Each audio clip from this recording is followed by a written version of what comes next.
Hello and welcome to Art Block, the show where we talk about art and how it's made. I'm your host, Spirit, and joining me is the amazingly adorable, awesomely epic, and ferociously fluffy Reagan Draws. Ooh, ferociously fluffy. I need to put that on a mug. Thank you so much for inviting me, Spirit. I'm excited to be here.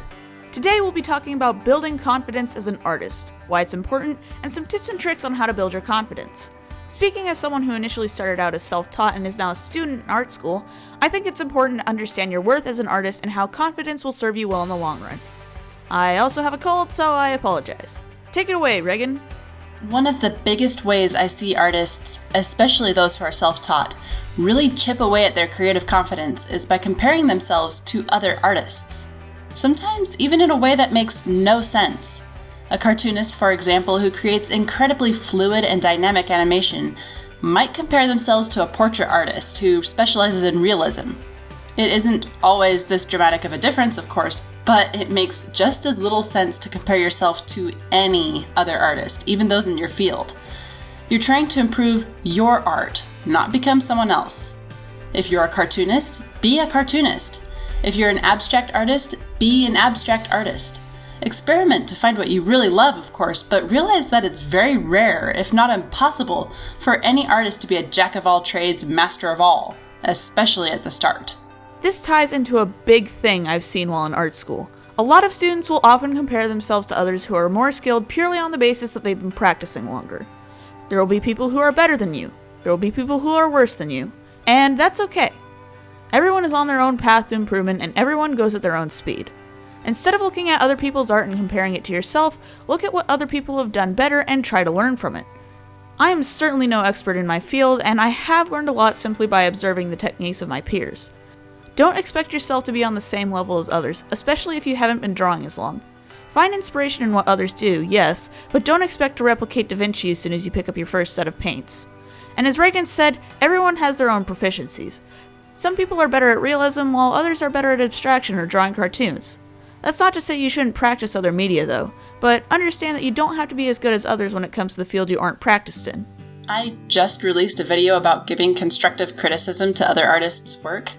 I wanted to say that those principles apply to your own work as well, especially if you're determined to teach yourself. Find something that you like about the work first.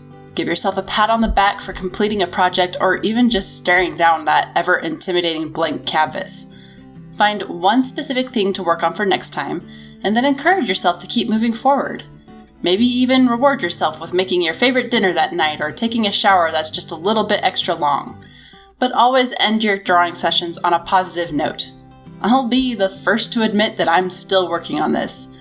I still have to force myself to note a particular line or feature that I like out loud, and it's tricky. Especially if the piece is still a work in progress and I feel like my hands have forgotten how to hold a stylus. It works though.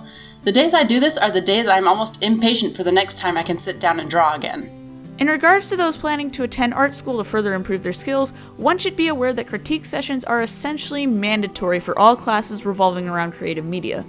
The important part of these is less of just finding what was done wrong, but discussing the methodology behind what was done, comparing it to other techniques that may have been used, and finding good parts of your work and methods to keep. Let me set the scene. You walk into your workroom with your piece in hand, you put it on the board, and you see that almost everyone else's work looks better than yours. It feels like yours was the worst in class, right? Well, here's the thing. We're often our worst critics, and since we've spent so much time mulling over our work, we often are far more attentive to the things that didn't go our way. However, the most important thing to note is that everyone else usually feels the exact same way about their work. This also brings up the point that your professors are there to help. They might provide some rather harsh criticism, but be aware that they do say everything with the intention of providing means of improvement. Also, this is just something to be aware of, but you will often appear better in presentations or critiques when you point out the positives in your work. Employers aren't seeking out means of how you want to improve. They want to see how you are confident and capable in your workflow, and how you show that you're knowledgeable. Even if you have to fake it, confidence will take you a long way in the realm of art. Also, be aware that criticism is not directed at you personally. Any creative endeavor, when done with sincerity and from a place of authenticity, is going to hold a lot of emotional attachment. You don't want to prevent yourself from doing this, of course. You want your audience to feel something when they see something you created, and the best way to do that is to make sure you feel it yourself while creating it. But being too emotionally attached to your work can prevent you from receiving and applying criticisms that can help you grow. Don't take those criticisms personally. Anything worth anything is worth criticizing to help the creator improve. It's important to learn how to separate the creator from the creation.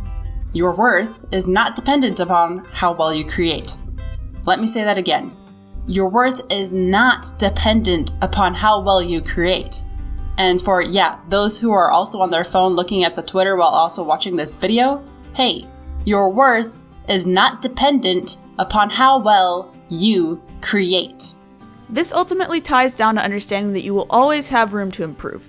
We put our heart and soul into our work. Our art carries hours of blood, sweat, and tears, and it can make it hard to accept constructive criticism. I remember talking with my drawing professor who's been teaching for over 13 years, and the biggest thing she recommended to me is to find satisfaction in your work. Be proud of what you did, but understand that everyone has room to evolve and change. Your quality of art isn't necessarily determined by how well you execute on a concept, but rather your willingness to change and grow. I have seen countless artists get trapped in stagnation because they are often far too stubborn to listen to constructive criticism. You've all heard it before, it's just my art style. Your art isn't good because the amount of time you've practiced or how long you've been drawing. It's good when you're willing to let go of what you know, relearn, and understand what you have to improve. One of the best ways I've seen in being able to separate yourself from your art is to let go of a piece once it's finished. No matter how good or bad it was, post it, get it critiqued, throw it in the trash, do whatever you're going to do with the art, and then move on to the next project.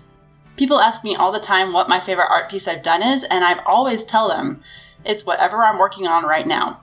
Whatever project I have in place, I make it the best I can, do whatever I'm going to do with it, and drop it like a sack of potatoes. It's hard, don't get me wrong. It's taken me years to get to this point, and I still fall short on a regular basis. But being able to let go of an artwork almost as soon as I'm done with it has helped me improve my mental state by leaps and bounds. If you're struggling with this, give yourself a maximum of an hour to celebrate a good piece of art.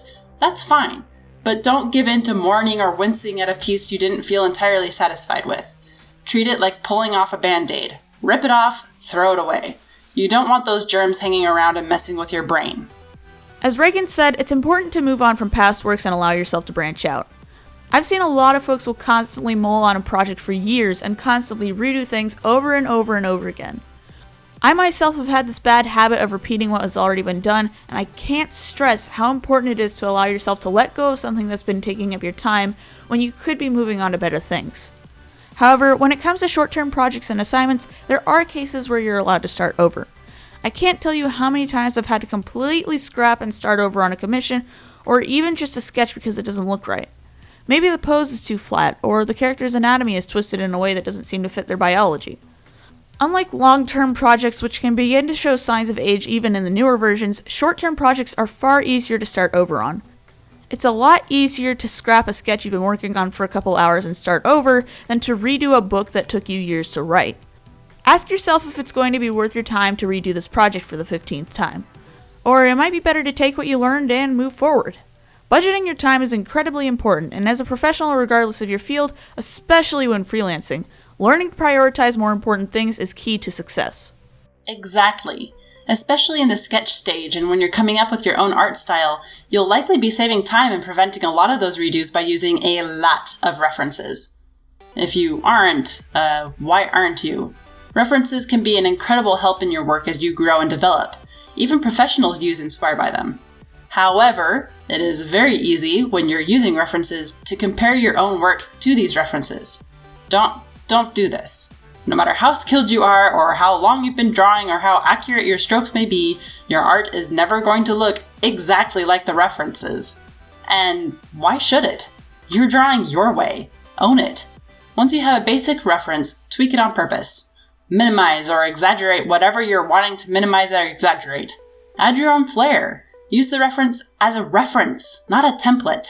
And you'll feel a lot more confident and in control of your own work because it comes from you. Especially when it comes to young or beginner artists, a lot will avoid making something challenging because they're afraid of failure.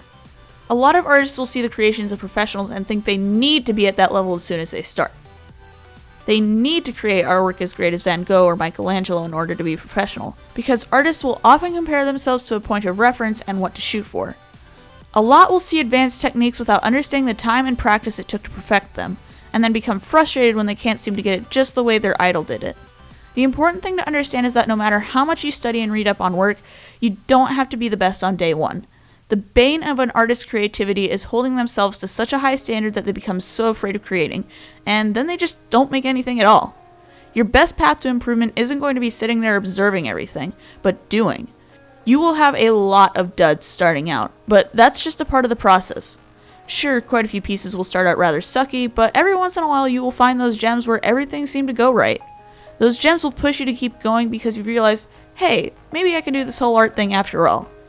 Sure, after a little while you'll start to see some flaws in those gems, but it shows how much you've learned and improved since you made it. Don't be afraid to make that first step. Art is a career of baby steps, and before you know it, you'll have gotten farther than you ever knew you could. You know, this is so ironic that we talked about this, as I just now got out of one of those my art sucks ruts again.